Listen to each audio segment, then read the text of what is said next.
Wam, Kahala Yahweh, Bahashem, Yahushai, Bahashem, Hakadash. Double honors to the apostles, elders, and bishops, a great millstone. Salutations to all my fellow laborers doing this work in truth and sincerity, risking their lives to do so. To the scattered hopeful elect across the four corners of the earth, and those among the heathen nations that look like the heathen nations pursuant to Jeremiah 12 and 9, known as the speckled birds. I am disciple of Parium, a follower of Great Millstone, coming to you with a lesson in truth and sincerity. This lesson is going to be titled Careless, Indulgence, a Foreshadowing. So, this video that I have below, young woman who traveled, I believe, to the DR, and I'll let her tell her story of what happened. She traveled alone. Just start off with that. But before we do that, I want to go into a word called dromomania. I was just curious if there was any such word for someone who's continuing to feel a desire of traveling, and a busybody, someone who's essentially kind of gadding abroad. Okay, and it says it's called a hysterical psychiatric diagnosis whose primary symptom was uncontrollable urge to walk or wander. Dramamania has also been referred to as traveling fugue. Says non-clinically, the term has come to be used to describe a desire for frequent traveling or wanderlust. And I couldn't believe it was actually something that's actually true. And I'm not saying it's bad to travel. If you have the means to do it, by all means. But at the same time, knowing to stay grounded, stay focused, is very important. And to kind of stay close to the body, and really, continue to get out the truth out there. Okay, use your talents that you've been given, and not to hold it up. All right, you got to make that talent, do the will and work of Yahweh Hashem Yahushai. Okay, and you have to invest it. So now with that, it's like I want to go to Blue Letter Bible and read the book of Isaiah, chapter 32 and 11. And I just kind of put this lesson together on the fly. I just remember having this video, and I want to do something with it. And it's not really kind of something I normally do, but it's a spirit that's rocking. So we're gonna roll with it. It says, "Tremble." This is Isaiah 32 and 11 again. "Tremble, ye women that are at ease. Be troubled, ye careless ones. Strip you and make you bare, and gird sackcloth upon your loins."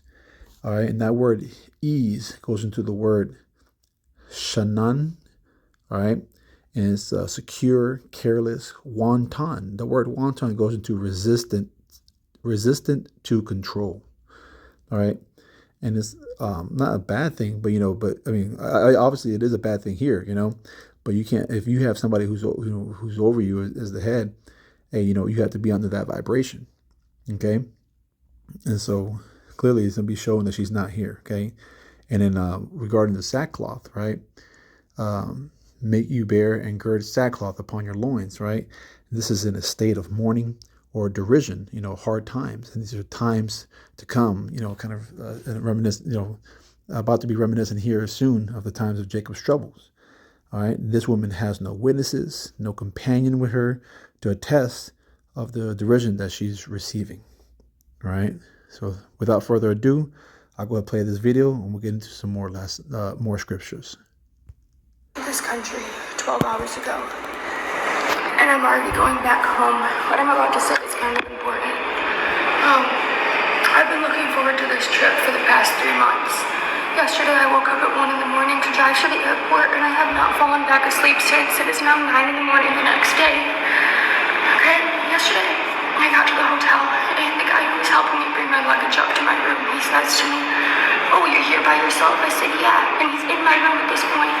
He says, "Okay, I'll be back later. We can share this bed." And I was like, "No, thank you. Very funny." And he was like, "No, I'm being serious. I'll be back later. Just wait for me." And I was like, "No, thank you." So he leaves, and I'm like, "Let me lock the door." And I realized there's no lock on the door, no inside lock. It's only the outside lock, so any employee can get in with their key. And I'm like, oh my God, that's fucking scary.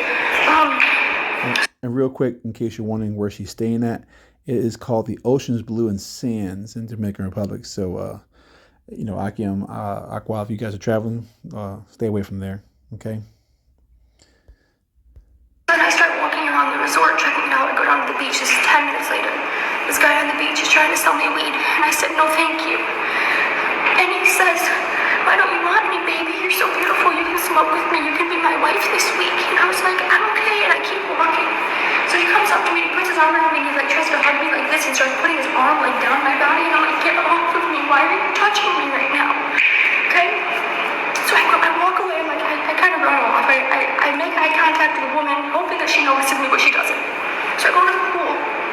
There's like 100 people over there. I go and I just sit, and I'm dangling my feet in the water. I'm just chilling on my phone, doing whatever by myself. And this dude comes up to me and he sits down and he's like, why you all alone, baby? And I'm like, why are you calling me that? And I'm like, no, I'm just waiting for my sisters. They're in the hotel room. We just got here, so they're just still getting ready. And he's like, okay, yeah. Want to go swim with me? And he gets in the water in front of me. And I was like, no, thank you. No, I don't want to swim with you. So he gets in the water and he starts trying to pull me in and starts putting his hands right here. I'm right here on my body. And I'm like, get off of me. I'm not swimming with you. He just kept trying to grab me. Like, he starts grabbing me to the point where he's like grabbing me. So I kicked him. I'm like, get off me. I start kicking him away. So this is 45 minutes after I get to the resort at this point. I went back to the hotel room. I'm like, I'm not leaving for the night, but I'm terrified that this person is going to come in here. So I put the chair in front of the door. And I ordered room service. I didn't walk around the resort. I didn't go to a restaurant. Nothing. I ordered room service. The guy comes in and he's holding the bag. Or he knocks on the door. He's holding the bag. I open the door and I grab it from him. He's like, can I come in? And I'm like, no. And he's like, okay. Why did you want to come into my hotel room? So I don't feel safe there. $500 later on a new flight. $2,000 wasted on resort stays. And I am leaving. I am 90% sure at that resort when you go by yourself that it is like code for being a fucking whore. I don't know. So if you're coming to the Dominican Republic, cancel your flights and choose to go somewhere else because it's simply not safe here. Not for us single women anyway. I don't know. Yeah. So you see that the mirth, is ceasing. It's no longer fun being here in hell. All right. So now let's go to, anyways, let's go to the book of 2 Timothy 3. Read verses 1 through 7. It says, difficult times will come. I'm going to read the NLT. Okay, you guys follow along. It says, you should know this, Timothy, that in the last days there will be very difficult times, for people will love only themselves and their money.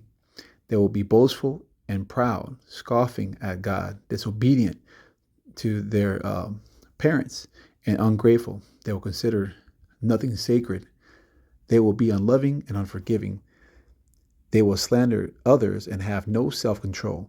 They will be cruel and hate what is good. Verse 4.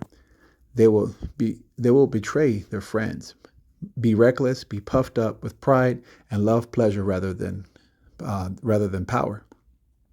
They will act religious, but they will reject the power that could make them godly. Stay away from people like that. Verse 6. They are the kind who work their way into people's homes and win the confidence of vulnerable women who are burdened with guilt of sin and controlled by various desires. Okay. Verse 7. Such women are forever following new teachings, but they are never able to understand the truth. And that word desires, it says controlled by their various desires in verse 6. And if you look at the verb in the etymology, it goes into a wish to long for, express a wish to obtain, demand, expect.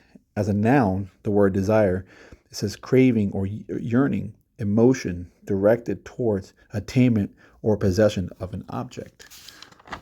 Now, coincidentally, one of the words that coincides with this word is indulgence. All right. And that means to be complacent, be indulgent, yield, give oneself up to. Exactly what happened with this young woman right here. Okay. She thought she could just be indulgence, by herself. You have no witnesses to help you, to attest for what happened. And frankly, asked out of a good time. And these are the times that are the times to come.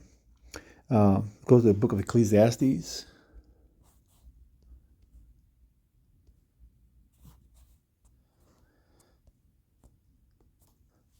Chapter 4, and verses 9 through 12. It says, "Two are better than one because they have a good reward for their labor. For if they fall, the one will lift up his fellow. But woe to him that is alone when he falleth, or he have not another to help him up." Verse 11, "Again, if two lie together, then they have heat. But how can one be warm alone?" Verse 12 says, if one prevail against him, two shall withstand him, and a threefold cord is not quickly broken. I'll read that in the NLT. A person standing alone can be attacked and defeated, but two can stand back to back and conquer. Three are even better, for a triple braided cord is not easily broken. All right, that's why you see ropes. You never see a rope that's two braided. Rarely, that's this. I don't think I've ever seen one. I've always seen a three braided rope, and it makes a lot of sense. All right, it's a lot of strength right there. Going back into that companionship. This woman had nothing. All right, go to the book of Deuteronomy 19. There's just another example of witness. Verses, I believe it's verse 15.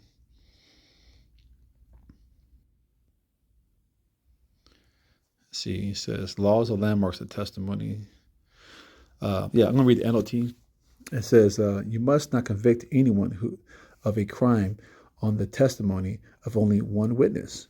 The fact of the case must be established by the testimony of two or three witnesses. That's why you see juries. Okay, this woman did not have her jury with her. And so, again, there's a whole bunch of other scriptures I could go into, but just wanted to do a quick response to this video. Pray this lesson was edifying. Shalom, Yakim, especially you Akwath who are watching. Take heed, Akwath. All right, take heed. Kwam Yasharallah, Abba Shalom.